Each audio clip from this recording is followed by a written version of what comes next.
or at least express your interest, I should say. We have quite some interest already, so it may well be that we have to make a selection for the FAIR Principles Training School that we will be organizing jointly among Helios and HemaFair. So here you can find further information and the QR code to get to the registration website and get further information.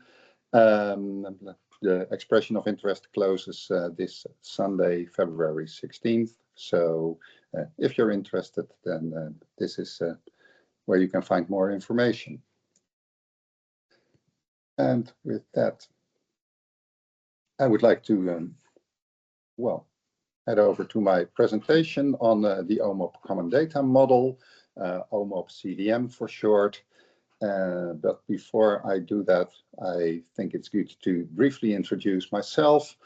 So I'm Ronald Cornet. I'm a full professor of medical informatics at Amsterdam University Medical Center in Amsterdam, of course, the Netherlands. I'm a principal educator on FAIR data and a principal investigator on reusable health data. And this research is in various projects, a couple of European projects focusing around rare diseases. So ERDERA, the European Rare Diseases Research Alliance, Helios, one of the organizers of these lecture events, the HemaFair project on FAIR data for rare hematologic disorders, the Leapfrog project, which is a Dutch project focusing on real-world data analysis for the prevention of drug-induced acute kidney injury.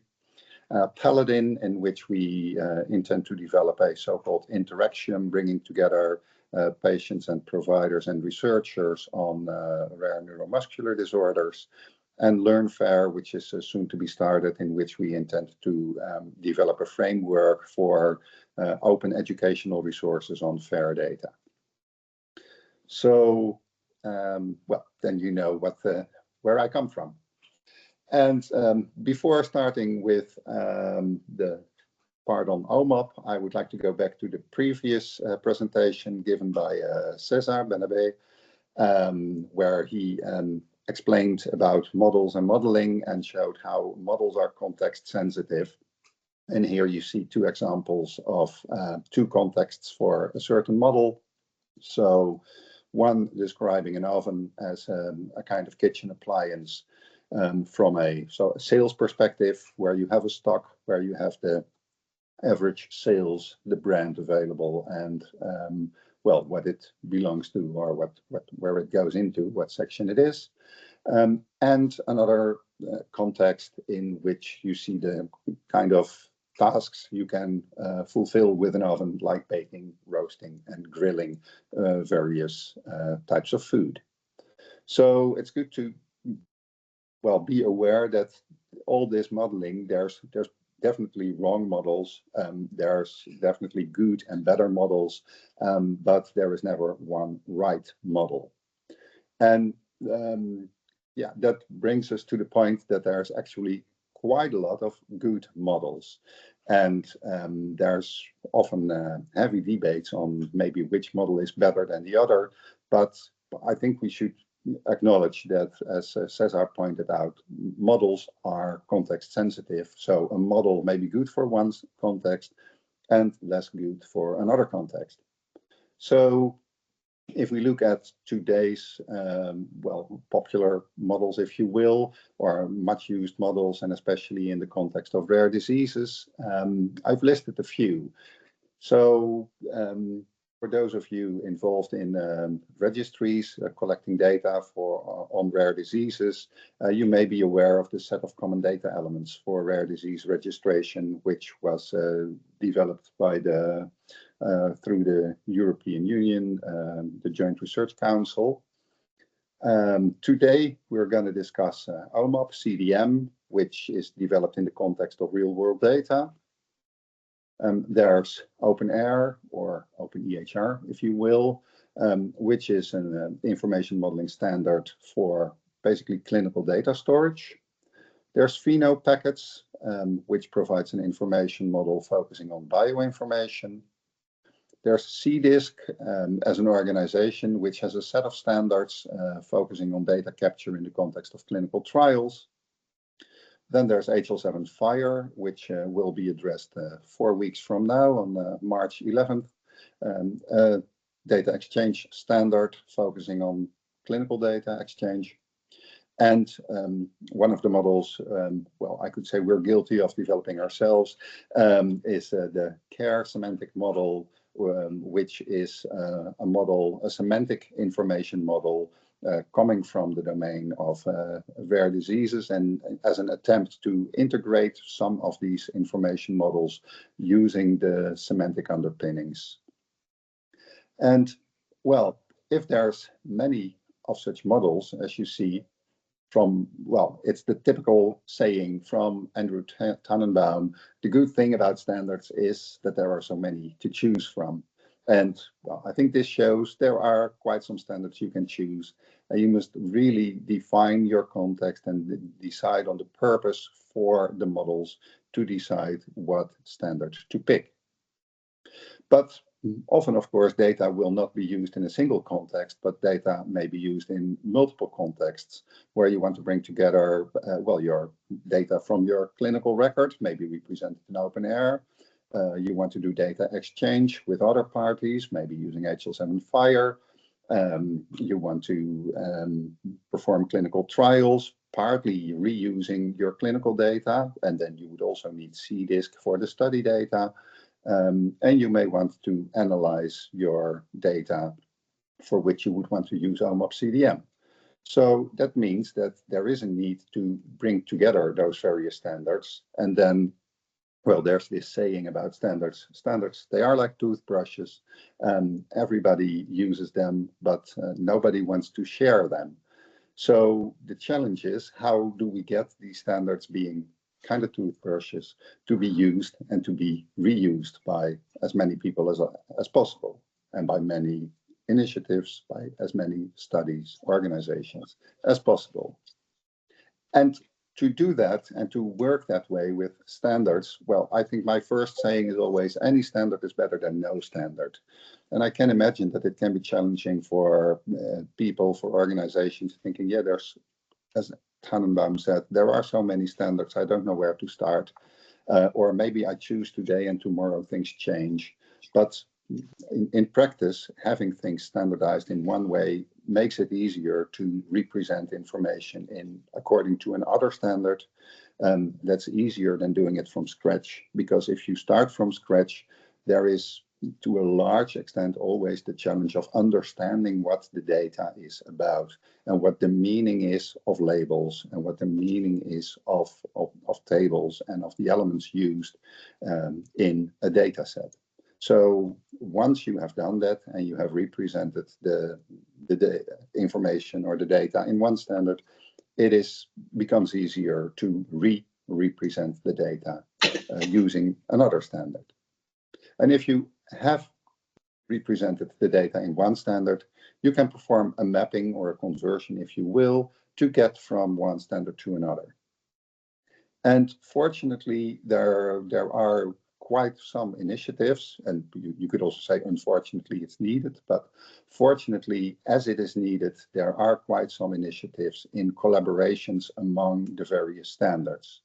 So a couple of years ago, there was this announcement that HL7 International from HL7 FHIR and Odyssey announced a collaboration to provide a single common data model for sharing information in clinical care and observational research. I must admit that after this announcement, I haven't seen any major updates. I know work is ongoing, but it's, as far as I have seen so far, under the hood. But this work is also being done in practice. So, for example, presented at one of the Odyssey meetings, there was a study on mapping HL7 FHIR to OMOP using open source tools. So this is actually applied or research to do in practice. But also among OMOP and CDISC, and especially SDTM, Study Data Tabulation Model, research has been performed. And similarly, among CDISC and HL7, they have collaborated on providing a mapping guide to facilitate the use of electronic health record data in clinical research. So this typically bridges the use of data captured in clinical practice to be able to include that in clinical trials and in clinical studies. And then there is a new initiative where OpenAir and HL7Fire are collaborating on well, creating the possibility of storing your data using OpenAir and exchanging the data using HL7Fire. Well, and there's even more, didn't fit on the slide anymore. There's also initiatives on mapping Odyssey's OMOP CDM with the Pheno packets information model. So we see there is a lot of mapping among all these models going on. And well, today's pick, you could say today's toothpick, is OMOP CDM.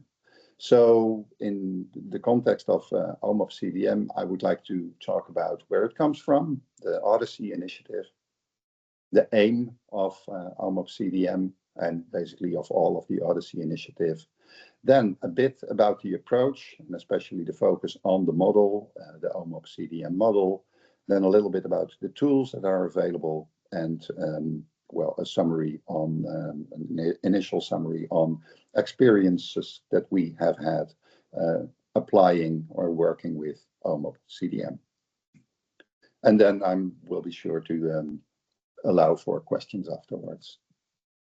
So the context is that Odyssey, the observational health data sciences and informatics, is a, well, as it is said, it's a program that's a multi-stakeholder, interdisciplinary, collaborative. And well, collaborative is really, I think, a key word in this. As the numbers show, coming from their website, over 4,000 people involved in the various activities around Odyssey, either collaborating, working together to do research on the data, but also quite some people being involved in actually doing development of tools, modeling, working on next versions of the models, etc. And it's a truly international initiative, as there's over 80 countries being involved.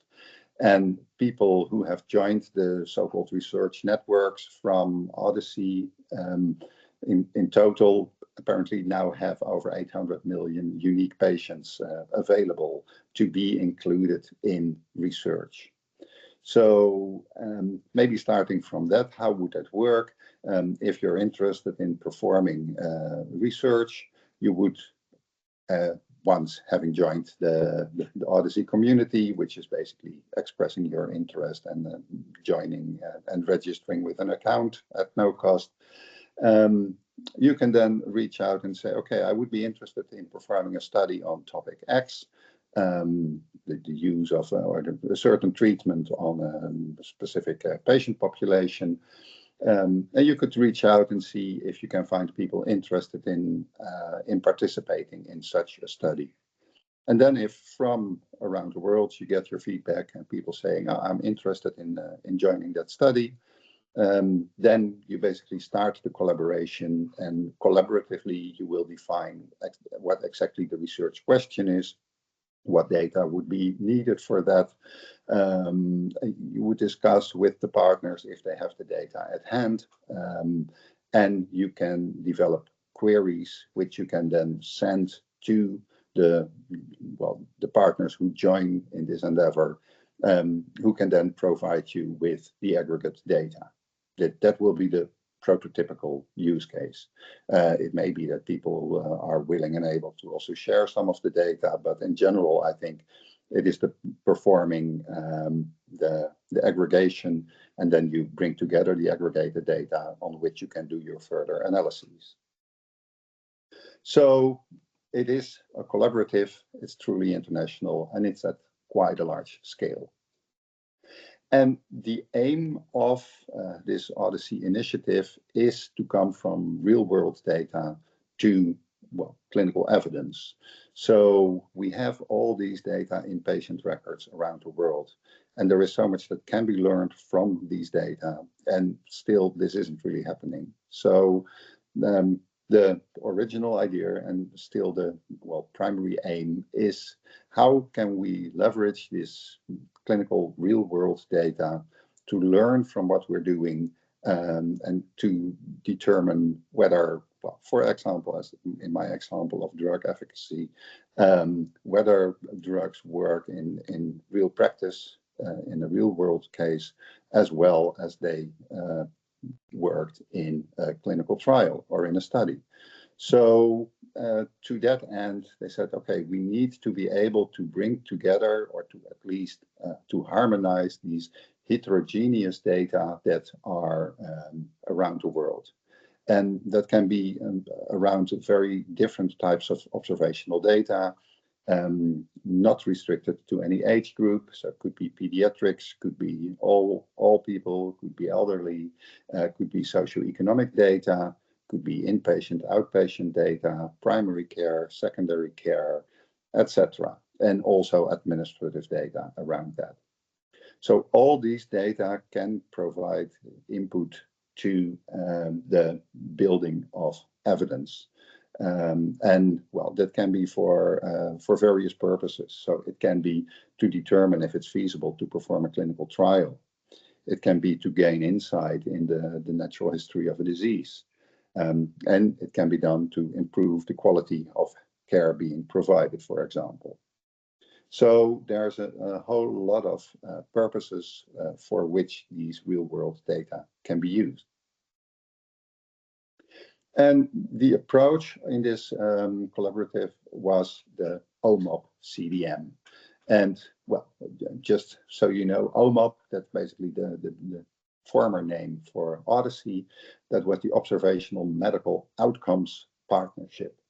So, and I think that really in 4 words capture what they're doing. So it's observational, so we use the real world data. It is on medical outcomes, and it's a partnership, it's a collaborative, working together to get that output. And within OMOP, they thought, okay, if we want to be able to work with these heterogeneous data all around the world, we need, as a first step, to make these data homogeneous. So we need some form of data harmonization, and not to bring it together, to bring the data together per se, but to be able to perform an analysis on the data that is out. And rather than saying, okay, I have one query and it is for everyone to sort out how they run or perform that query, to say, if you have harmonized your data, we can develop a query centrally and everyone can run the same query on their remote data. So that was the approach taken by OMOP at that time. And for that purpose, they developed the common data element, the common data model, the CDM. And well, this is in an overview picture what the CDM looks like. And well, I will break it down by removing a couple of things. So if we start in the lower right, we see some information about standardized metadata, like the common data model sources and metadata. Well, that's something that I will not discuss further. Then we see the information about the standardized derived elements. So if we have conditions, if we have drug use, or if we have drug dosages, these may be valid for a given period. So the so-called condition era, or the drug era, the period over which a drug was described. So these can be determined from the information in the record. And well, we leave it with that. Well, maybe one thing to add is that this information can be used for basically cohort building. So we can specify cohorts, have a cohort definition, and from that create the actual cohort. Then there is cost information, or economics data on cost and on payer plans, so the information about insurance. Well, this will also not be addressed any further. And then we have these three large colored blocks left. The block on, well, basically the standardized clinical data, everything pertaining to the person, information on the health system, and a whole block on standardized vocabularies. And, well, I will set those standardized vocabularies apart because that is really a piece that's needed for supporting the representation of data on patients and on health systems.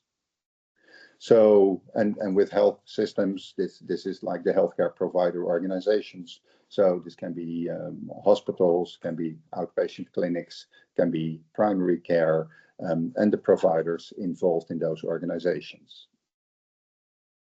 So, and to represent that information, we need concepts, and we have been talking about that. I have presented previously about ontologies, and well, Cesar presented previously on the information models and how ontologies and or concept systems, standardized vocabularies, if you will, how they interact with these information models. So the two core models shape basically the OMOP CDM. And well, really at the heart is the standardized clinical data, which is represented using standardized vocabularies. So this is the way in which data in OMOP CDM is being harmonized. And if we look for a while at what's represented about a person, we see information about an observation, so the period of an observation, whether a person has died, information about visits, about conditions, about drugs, about procedures, devices, measurements, observations, and free text information like notes. So this is at a very high level the information that is being represented in OMOP CDM. But of course, for each of this, there is more information and there's more specifics in the OMOP CDM specification. So I would like to zoom in on those.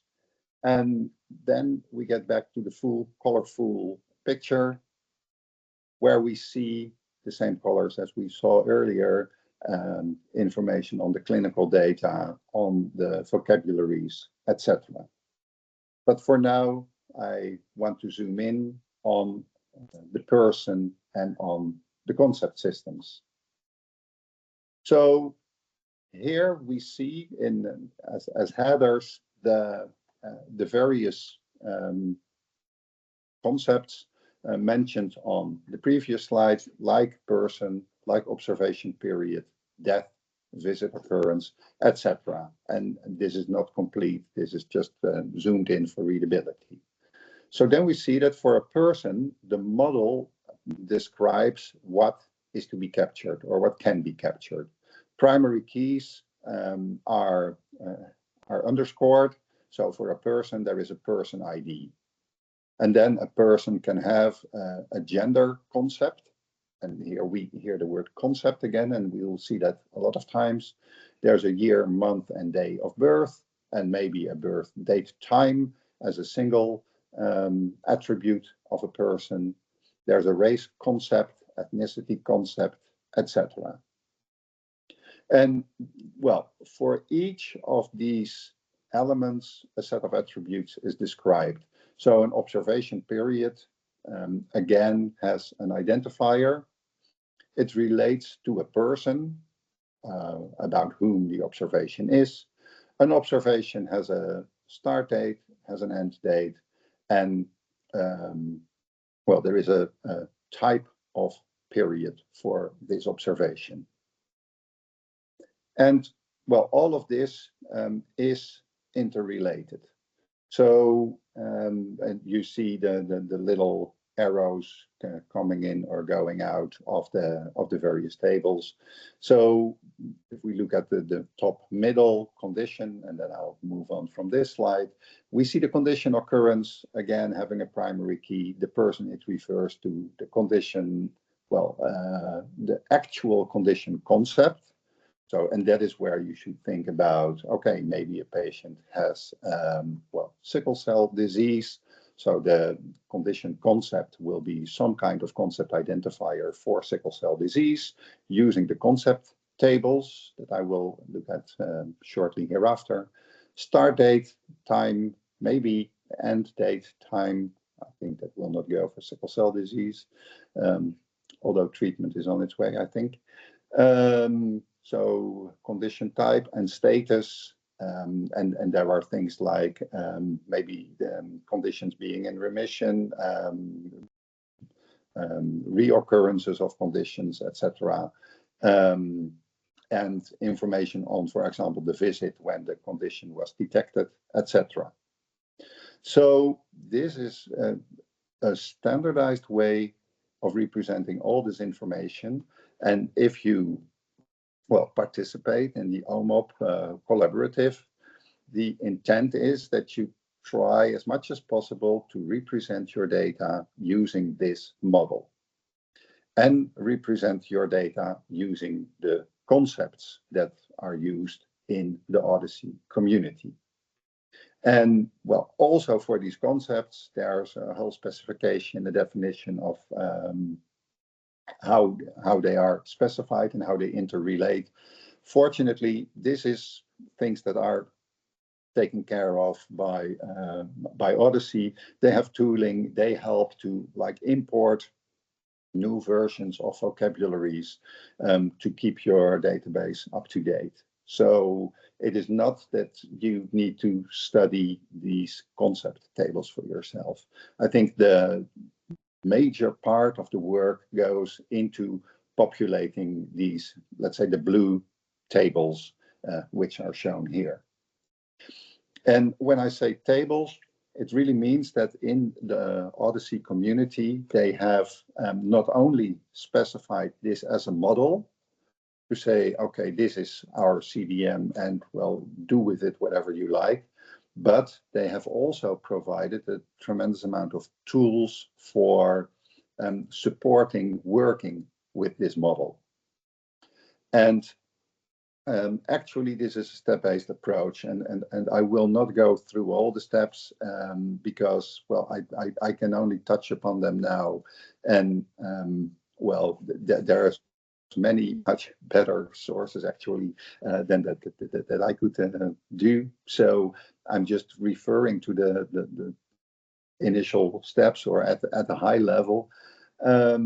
So first, there's the preparation. Like if you have a data set and maybe you have a database or even a set of Excel spreadsheets, what have we, there's a set of tools that help to provide an analysis and that help to provide actually the creation of the ETL, which stands for extract, transform,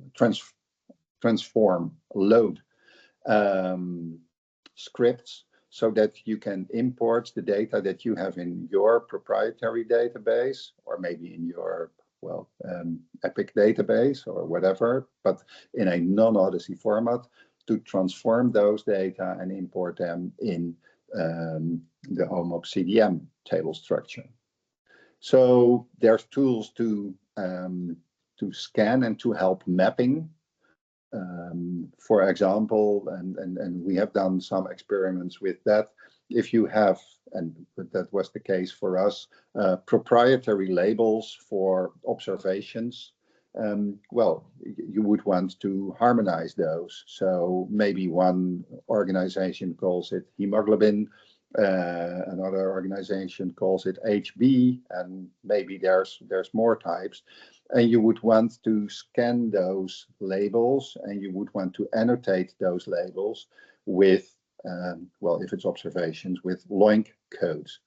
And a tool like Usagi can help in providing most, well, like candidate mappings and saying, okay, HB might likely be the LOINC code for hemoglobin, which is code this or that.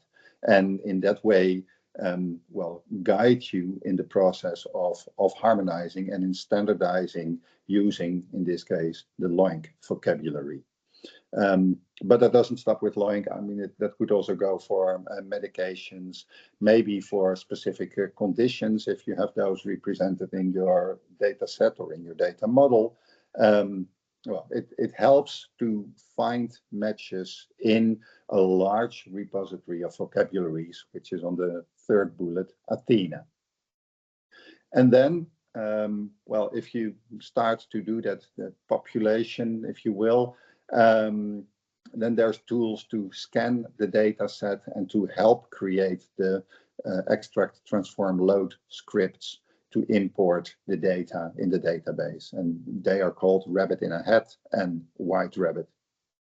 So what this contributes to is basically creating a script or creating data in such a way that it can be imported into a database.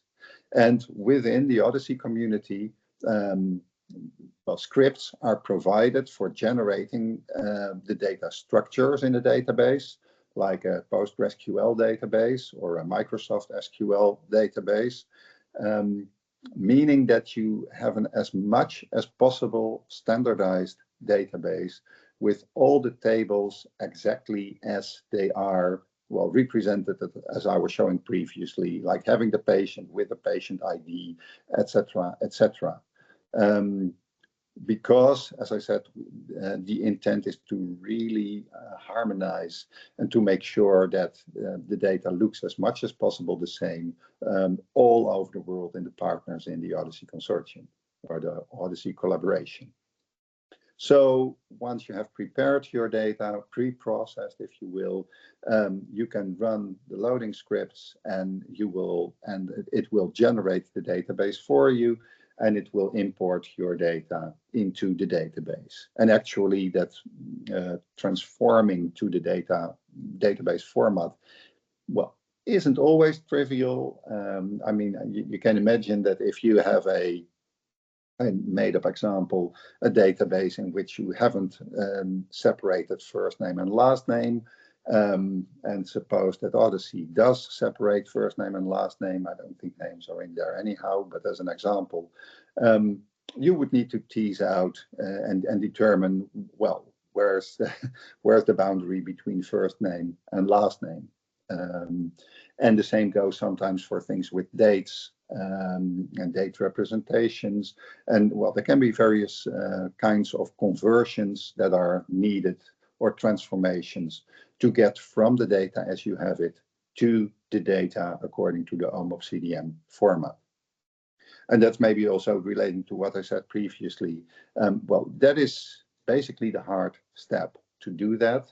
But the step to get from no standard to a standard, in this case Odyssey, OMOP CDM.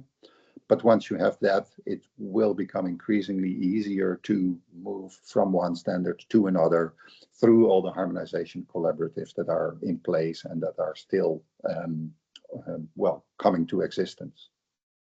So to get the data into the database, it needs to be based on all kind of, well, using standard concepts. I mentioned LOINC.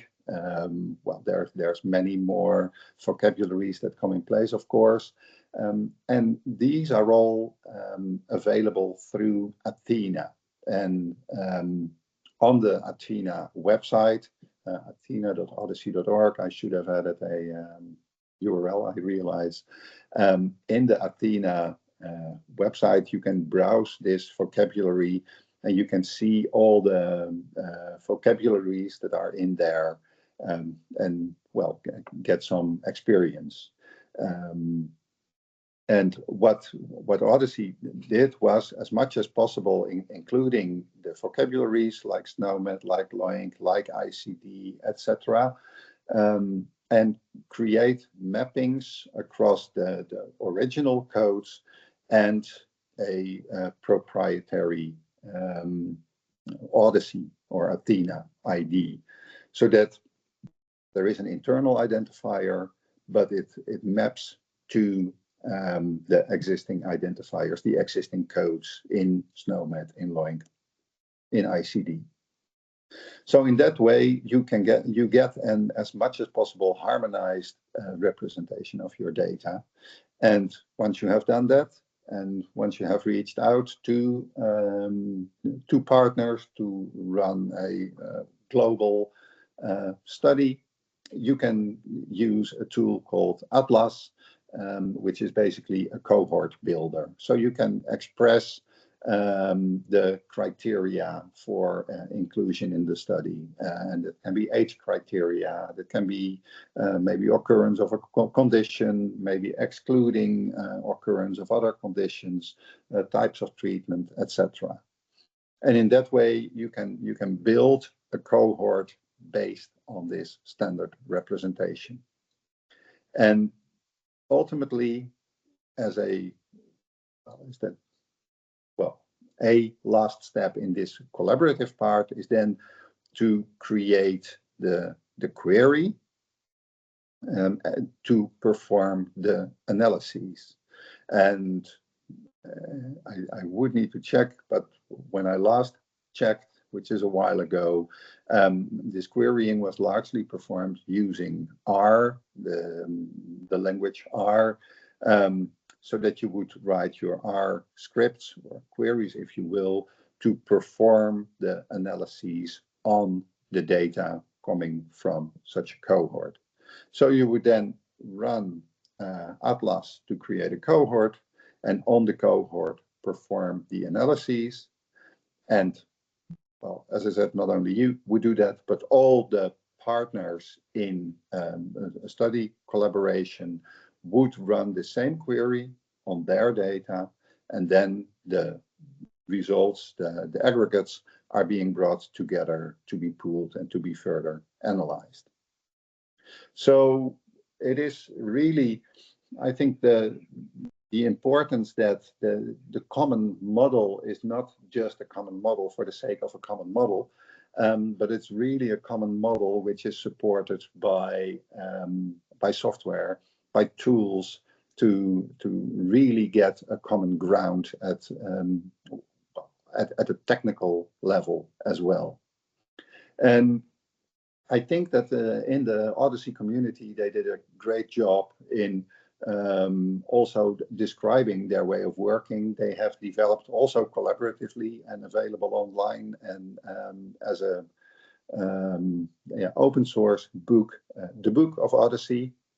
So yeah, if you want to dig deeper, I really advise you to have a look at that.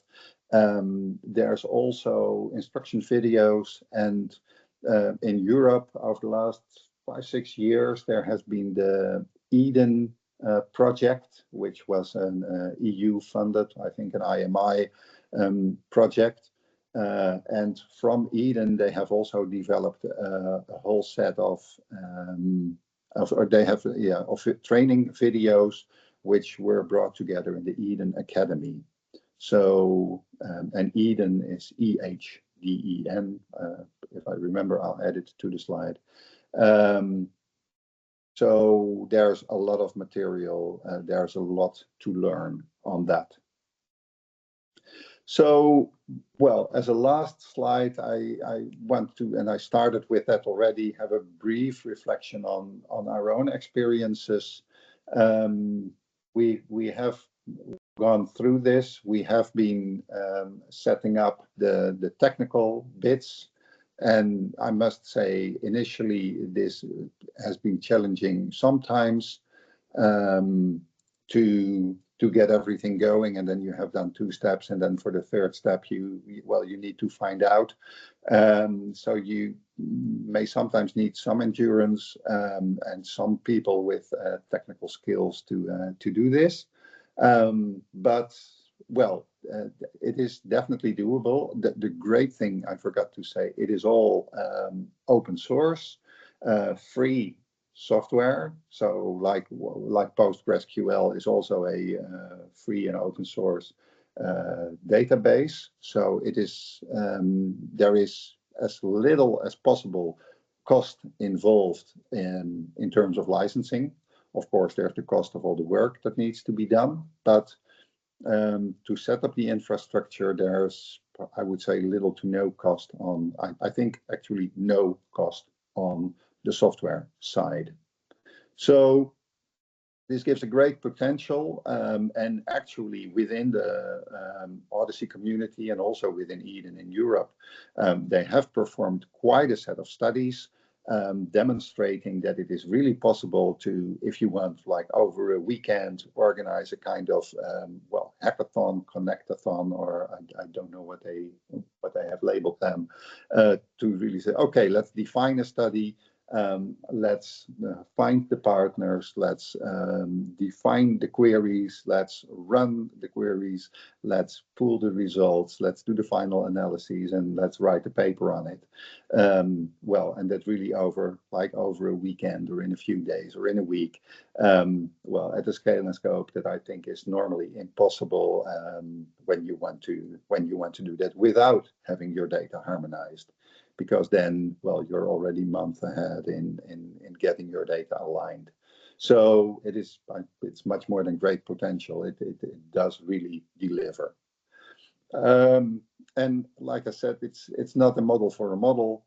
It is a model as a foundation for tools and technology. And I think they've done a great job in doing the tools, in doing the technology, and in getting it all going. And otherwise, they wouldn't have been as successful in being able to run those studies.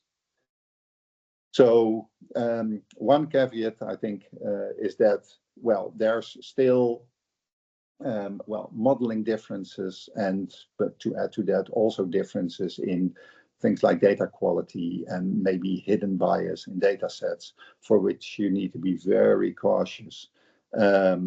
So I think, well, getting the analyses done and getting the results is much easier with OMOP CDM and with all the tooling. But I think that goes for each study. The interpretation of the results, that is where still really the effort will be in understanding, okay, is this really a difference in the way in which care is provided? Is this really a result?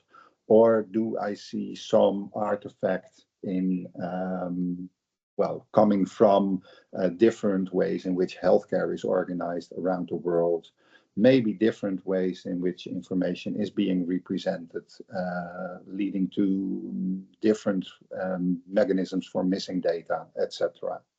So yes, it is easier to get the results, but well, it is still a challenge to really analyze, understand, and appreciate the meaning of those results.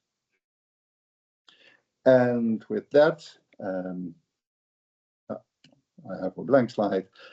I'd like to conclude. Thank you very much. And I think we have still like 10 minutes for questions and answers. So the floor is yours. And back to Dylan. Many thanks for your attention and many thanks for this opportunity to present. Thanks, Ronald. It was a great presentation. We can take some questions. We have 10 minutes or so.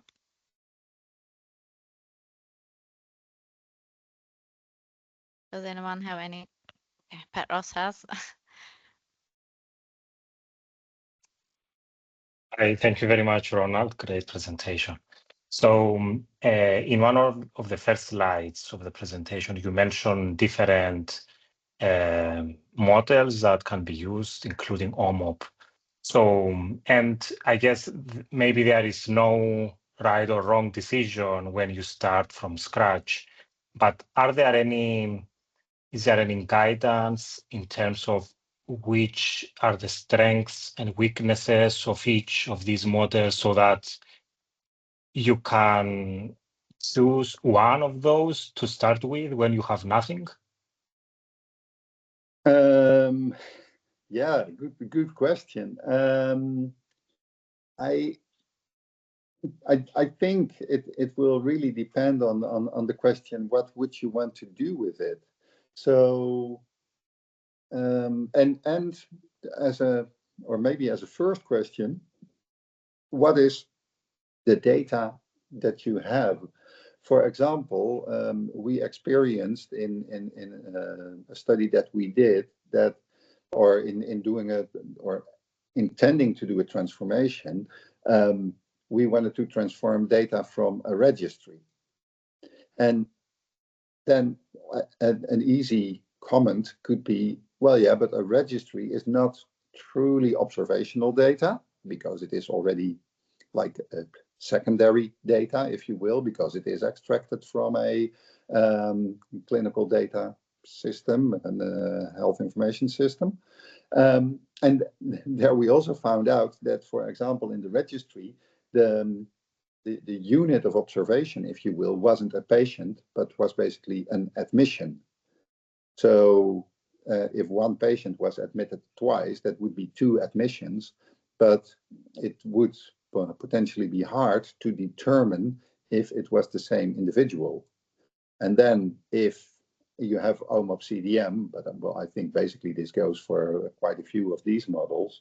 If you don't know who this patient is, well, then you have a first challenge in doing your modeling. And well, like I said, it really depends. So if you want to make your data available for these large-scale analyses and collaboration on studies, then I think OMOP CDM is a great choice. But if your main purpose is to make your data available for exchange in a clinical context between primary and secondary care providers, for example, well, then I would say, well, don't use OMOP CDM for that, but well, see if you if there would be a need for a storage model like OpenAir, or for a data exchange model like HL7 Fire.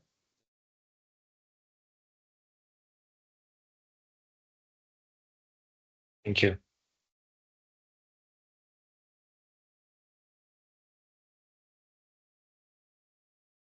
Okay, do we have any other questions? I have another one if until someone has a new question. So let's say that we have an existing database which is not mapped to any of those standards.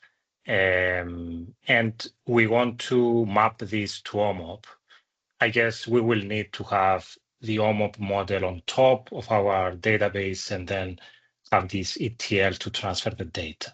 But from what I understood, for each parameter, what you need to define in order to do this transformation is in which table and in which variable each of your parameters correspond and the value, or is there any additional complexity that I'm not aware of? I mean, given that it's one-on-one mapping, let's say. Yeah, so I'm quickly checking if I can find an example picture from the tooling, because that is yeah, I think this is a nice picture.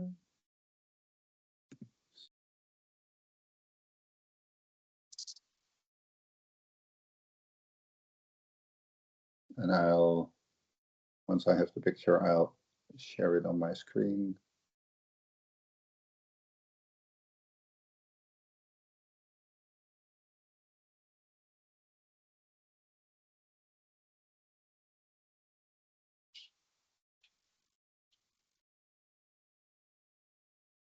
Yeah.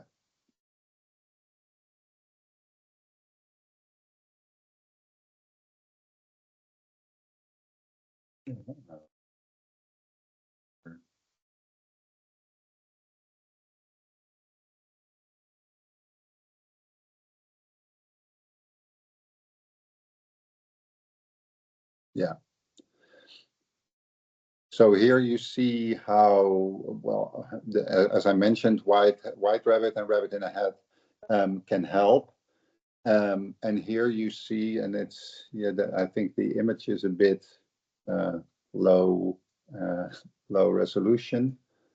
And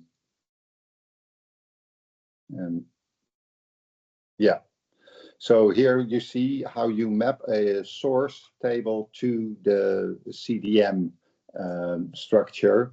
And then you say, okay, so I have the patient source table, which is roughly the CDM person table, but it has also some information about observation periods, and it has also the death information about the patient. So that's what these mappings show, and contact belongs to visit occurrence, and actions go to procedures, occurrences, and drug exposures, etc. So this basically, and then there's the next level where you do it on a basically on an attribute level. So then you could say, okay, I have patient date of birth, and I have this procedure to get the day of the date of birth for the patient's day of birth, and the same for month of birth and year of birth, etc. So these toolings, they support you in creating this kind of transformation. Thank you. Thank you very much.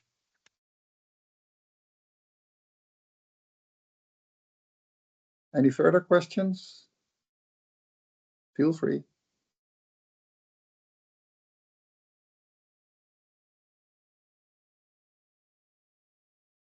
Okay, I think we don't have any other questions, and we are almost on time anyway. So I think we can close up the session. So Ronald, thank you so much for your time and for the presentation. As always, all the lecture, so the slides of the lecture and the recording will be available on Hemafair website and also the Zenodo account of the project. Thanks everyone for your time. I left the expression of interest form link in the chat in case you would like to express an interest for the training school. The deadline is this Sunday on the 16th of February. So thanks everyone. Thanks Ronald again. Okay. Thank See you you. later. Bye-bye. Bye. Bye.